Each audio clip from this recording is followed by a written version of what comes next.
नमस्कार दोस्तों, एजुकेशन 24 में आपका स्वागत है। दोस्तों आज का वीडियो आप सभी के लिए बहुत ही खास होने वाला है, क्योंकि आज के इस वीडियो में आपको बीए फर्स्ट ईयर के सेकेंड सेमेस्टर में आपका जो सब्जेक्ट है मिड हिस्ट्री यानी कि मध्यकालीन इतिहास, उसके अंदर कौन कौन से क्वेश्चन आने वाले हैं। इस वीडियो के अंदर मैं आपको आने वाले क्वेश्चन के बारे में बताऊँगा, सो आप इस वीडियो को ध्यान से देखिएगा ताकि आपको आने वाले क्वेश्चन के बारे में अच्छे से पता चल सके।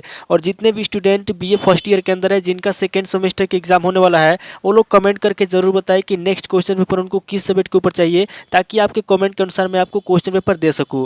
तो आइए बिना किसी देरी के हम लोग शुरू करते हैं और सबसे पहले अति लघु उत्तरीय प्रश्नों के बारे में जानते हैं। तो यहाँ पे दोस्तों अति लघु उत्तरीय प्रश्नों में पहले प्रश्न की बात की जाए तो यहाँ पे आपका पहला प्रश्न दिया हुआ है, ऐबक के कला तथा साहित्य प्रेम को दर्शाइए। पहला क्वेश्चन कह रहा है जो ऐबक है, यहाँ पे आपको ऐबक के कला के बारे में बताना है और उसके साहित्य प्रेम को दर्शाना है। अब अगले क्वेश्चन की बात की जाए तो यहाँ पे आपका दूसरा क्वेश्चन दिया हुआ है, इल्तुतमिश के न्याय व्यवस्था पर संक्षिप्त टिप्पणी लिखिए। दूसरा क्वेश्चन कह रहा है जो इल्तुतमिश का न्याय व्यवस्था है, यहाँ पे आपको इल्तुतमिश के न्याय व्यवस्था पर संक्षिप्त में टिप्पणी लिखना है। अब अगले क्वेश्चन की बात की जाए तो यहाँ पे आपका तीसरा क्वेश्चन दिया हुआ है, रजिया के मंगोल नीति की व्याख्या कीजिए। तीसरा क्वेश्चन कह रहा है जो रजिया का मंगोल नीति है, यहाँ पे आपको रजिया के मंगोल नीति की व्याख्या करना है। अब अगले क्वेश्चन की बात की जाए तो यहाँ पे आपका चौथा क्वेश्चन दिया हुआ है, बलबन ने मेवातियों की समाप्ति के लिए कौन से कदम उठाए। चौथा क्वेश्चन कह रहा है कि जो बलबन है, बलबन ने मेवातियों की समाप्ति के लिए कौन से कदम उठाए। यहाँ पे आपको बलबन द्वारा उठाए गए मेवातियों की समाप्ति के कदम के बारे में बताना है। अब अगले क्वेश्चन की बात की जाए तो यहाँ पे आपका पांचवा क्वेश्चन दिया हुआ है,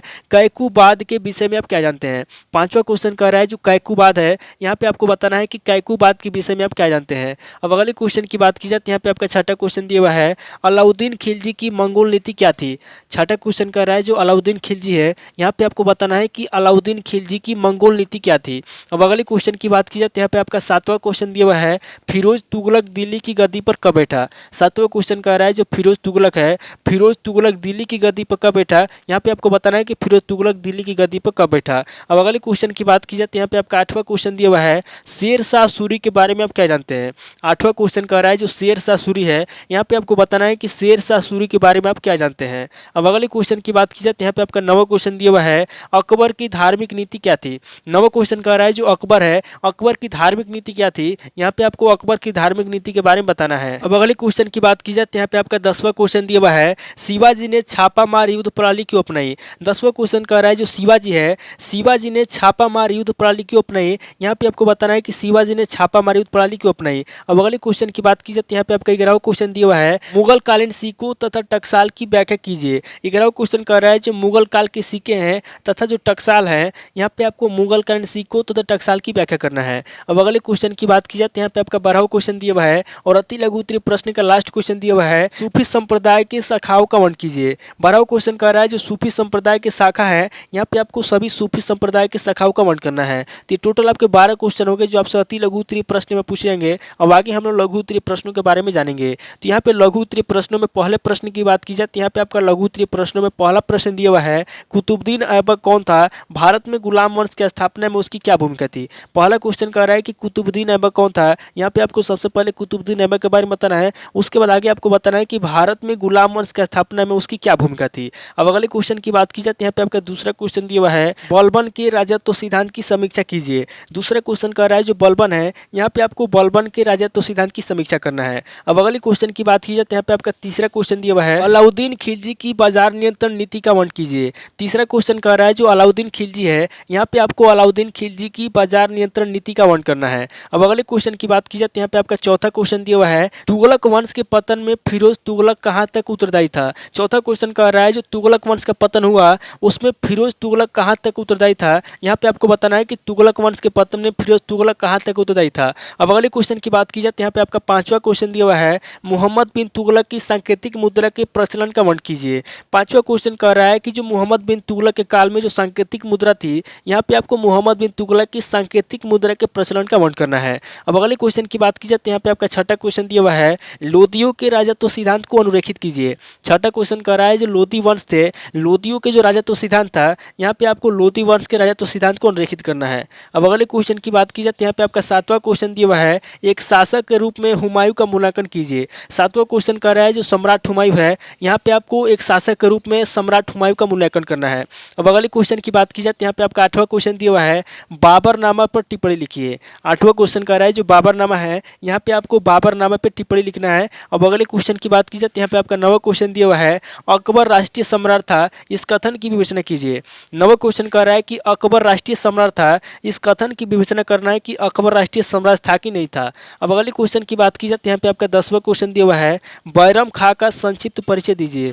10वां क्वेश्चन कह रहा है जो बैरम खां है, यहाँ पे आपको बैरम खां का संक्षिप्त में परिचय देना है। अब अगले क्वेश्चन की बात की जाए तो यहाँ पे आपके 11वां क्वेश्चन दिया हुआ है, जजिया पर एक संक्षिप्त टिप्पणी लिखिए। 11वां क्वेश्चन कह रहा है जो जजिया है, यहाँ पे आपको जजिया पर एक संक्षिप्त में टिप्पणी लिखना है। अब अगले क्वेश्चन की बात की जाए तो यहाँ पे आपका 12वां क्वेश्चन दिया हुआ है और लघु उत्तरीय प्रश्न का लास्ट क्वेश्चन दिया हुआ है, हिंदू पद पातशाही पर संक्षिप्त टिप्पणी लिखिए। 12वां क्वेश्चन कह रहा है जो हिंदू पद पातशाही है, यहाँ पे आपको हिंदू पद पातशाही पर संक्षिप्त में टिप्पणी लिखना है। तो दोस्तों टोटल आपके 12 क्वेश्चन हो गए जो आपसे लघु उत्तरीय प्रश्न में पूछेंगे। अब आगे हम लोग दीर्घ उत्तरीय प्रश्नों के बारे में जानेंगे। तो यहाँ पे दीर्घ उत्तरीय प्रश्नों में पहले प्रश्न की बात की जाए तो यहाँ पे आपका पहला प्रश्न दिया हुआ है, अलाउद्दीन खिलजी की राजस्व व्यवस्था को स्पष्ट कीजिए। पहला क्वेश्चन कह रहा है जो अलाउद्दीन खिलजी की राजस्व व्यवस्था है, यहाँ पे आपको अलाउद्दीन खिलजी की राजस्व व्यवस्था को स्पष्ट करना है।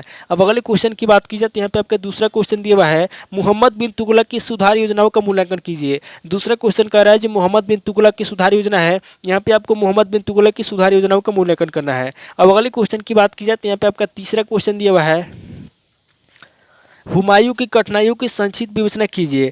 तीसरा क्वेश्चन कर रहा है जो हुमायूं की कठिनाइयां हैं, यहाँ पे आपको हुमायूं की कठिनाइयों को संक्षिप्त में विवेचना करना है। अब अगले क्वेश्चन की बात की जाए तो यहाँ पे आपका चौथा क्वेश्चन दिया हुआ है, अकबर की राजपूत नीति का वर्णन कीजिए। चौथा क्वेश्चन कर रहा है जो अकबर की राजपूत नीति है, यहाँ पे आपको अकबर की राजपूत नीति का वर्णन करना है। अब अगले क्वेश्चन की बात की जाए तो यहाँ पे आपका पांचवा क्वेश्चन दिया हुआ है, शाहजहां का काल मुगल सम्राट का स्वर्ण युग था, इस कथन की समीक्षा कीजिए। पांचवा क्वेश्चन कर रहा है जो शाहजहां है, शाहजहां का काल मुगल सम्राट का स्वर्ण युग था, इस कथन की आपको समीक्षा करना है। अब अगले क्वेश्चन की बात की जाए तो यहाँ पे आपका छठा क्वेश्चन दिया हुआ है, औरंगजेब की दक्षिणी नीति का परीक्षण कीजिए, इसके क्या परिणाम हुए। छठा क्वेश्चन कह रहा है जो औरंगजेब की दक्षिणी नीति है, यहाँ पे आपको सबसे पहले औरंगजेब की दक्षिणी नीति का परीक्षण करना है, उसके बाद आगे आपको बताना है कि इसके क्या परिणाम हुए। अब अगले क्वेश्चन की बात की जाए तो यहाँ पे आपका सातवां क्वेश्चन दिया हुआ है, मुगल साम्राज्य के पतन के कारणों का परीक्षण कीजिए। सातवां क्वेश्चन कह रहा है जो मुगल साम्राज्य है, यहाँ पे आपको मुगल साम्राज्य के पतन के कारणों का परीक्षण करना है। अब अगले क्वेश्चन की बात की जाए तो यहाँ पे आपका आठवां क्वेश्चन दिया हुआ है, शिवाजी के अधीन मराठों के उत्कर्ष का वर्णन कीजिए।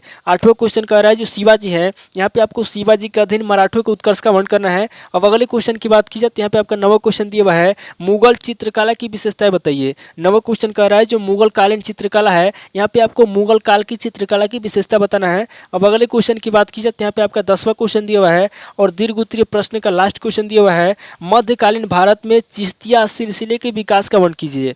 10वां क्वेश्चन कह रहा है कि मध्यकालीन भारत में जो चिश्तिया सिलसिले का विकास हुआ, यहाँ पे आपको मध्यकालीन भारत में चिश्तिया सिलसिले के विकास का वर्णन करना है। तो टोटल आपके 10 क्वेश्चन होंगे जो आपसे दीर्घ उत्तरीय प्रश्न में पूछेंगे। तो इस वीडियो के अंदर मैंने आपको अति लघु उत्तरीय प्रश्न, लघु उत्तरीय प्रश्न और दीर्घ उत्तरीय प्रश्न तीनों तरह के प्रश्नों के बारे में बता दिया जो आपके एग्जाम में आएंगे। तो आप इस वीडियो को ध्यान से देखिएगा और इसके अंदर जो भी क्वेश्चन मैंने आपको दिया उन क्वेश्चन को नोट कर लीजिएगा और किसी किताब से सीरीज से मिलाकर के याद कर लीजिएगा। तो दोस्तों आज इस वीडियो को मैं पे स्किप करता हूँ और मिलता है आपसे नेक्स्ट वीडियो में। अगर आपको वीडियो अच्छा लगा तो वीडियो को लाइक कीजिए, शेयर कीजिए और कमेंट करके बताइए कि आपको नेक्स्ट क्वेश्चन पेपर किस सब्जेक्ट के ऊपर चाहिए। थैंक यू दोस्तों।